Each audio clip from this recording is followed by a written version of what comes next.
Chestnut, son of Selma's first black attorney, Attorney J.L. Chestnut Jr.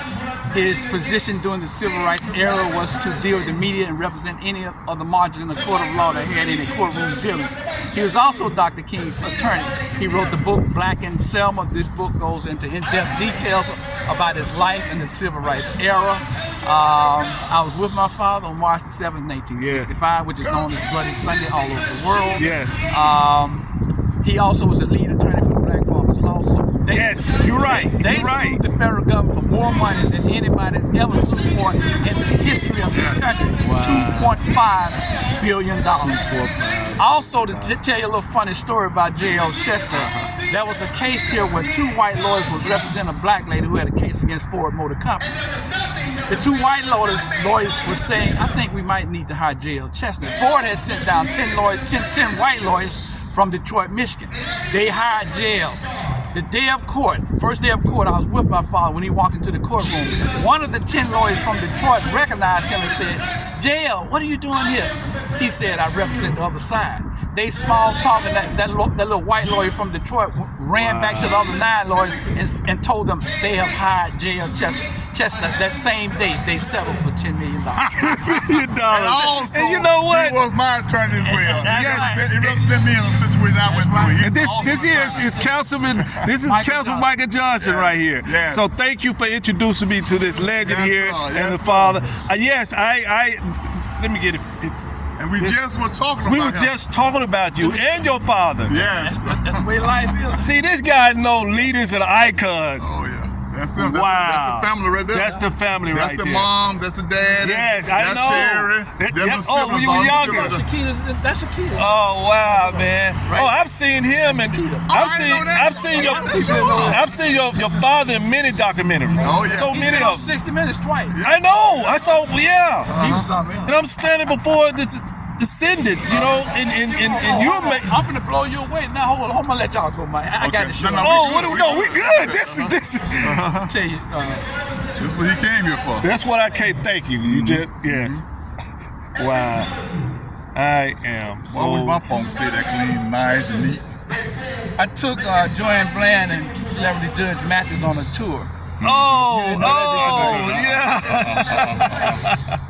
Yeah. Here's a picture of me and Martin Luther King III and his wife Andrea. Oh wow. Yep, that's it.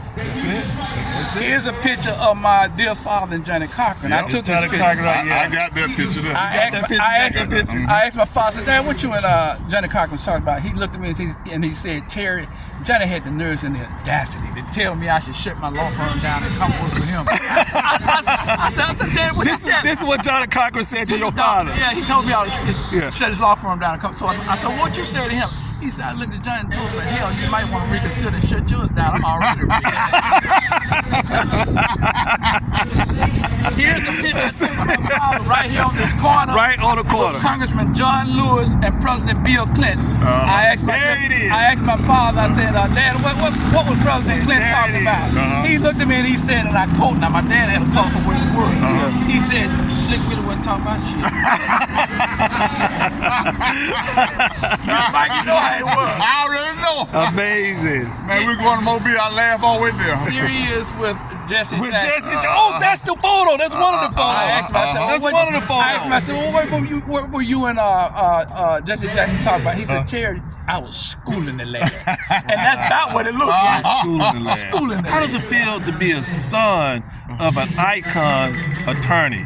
Civil rights attorney. How does it feel? Go ahead, that's amazing. Awesome, man. Like I said again, this is just on the beginning. You got so many icons you can get opportunity. She should be over there. I'll call her. How long some just getting around here tomorrow and putting you on to some of the key leaders and stuff. I'm gonna try to get to the mayor. Like I said again, and a few other. We just saw B.L. Tucker, so hoping to get him to stop. Because he was the bodyguard, something you said, from Martin Luther King. So yeah, well he gone, he kept going, but then it might not have been him, you know. So we're gonna trace a little bit more area real quick. Obama. Oh yeah. See, that's why I told you gonna be on the Penny's Bridge. Yep. They're gonna grab the truck right there. Yeah, that's him right there. That was not him. That was not him then. Okay. Yeah. Here is a picture of Tucker. Standing over Dr. King as his bodyguard. There's Dr. King, Ralph Abner, Reverend F.D. Reese. There's Tucker right there. There's Tucker right. Hold on. There's Tucker right there. I asked Tucker all the time. Tucker right there. I said, Tucker, if you could live your life over again, would you do it again? Tucker looked at me and he said, hell no. I said, well, why did you do it the first time? He said, Terry, I was just young, caught up in the moment. Wow. Amazing. Well, sir, thank Gregory. I took him to St. James Hotel. Oh, man. Now, he used to call me JL all the time. I said, Mr. Gregory, my name's Terry, not JL. He said, your name, whatever I said is. That's him. That sounds like it. That sounds like it. He don't hold nothing back. Nothing back. We was over there at the bridge, and I asked him to sign, the autograph signed the program. Yeah. He went and looked at me and he wouldn't sign it. He wouldn't sign it. Here's my dad and Vernon Joy. They went to Howard University's law school together. Wow. They graduated. They were buddies until death. Oh. When he went to L.A., he hung out with either Red Fox or Danny Glover. Okay. Danny Glover. Let's go. Oh, Dad. I'm right here full of fun now. Hey, now I know the whole 360 of me being here.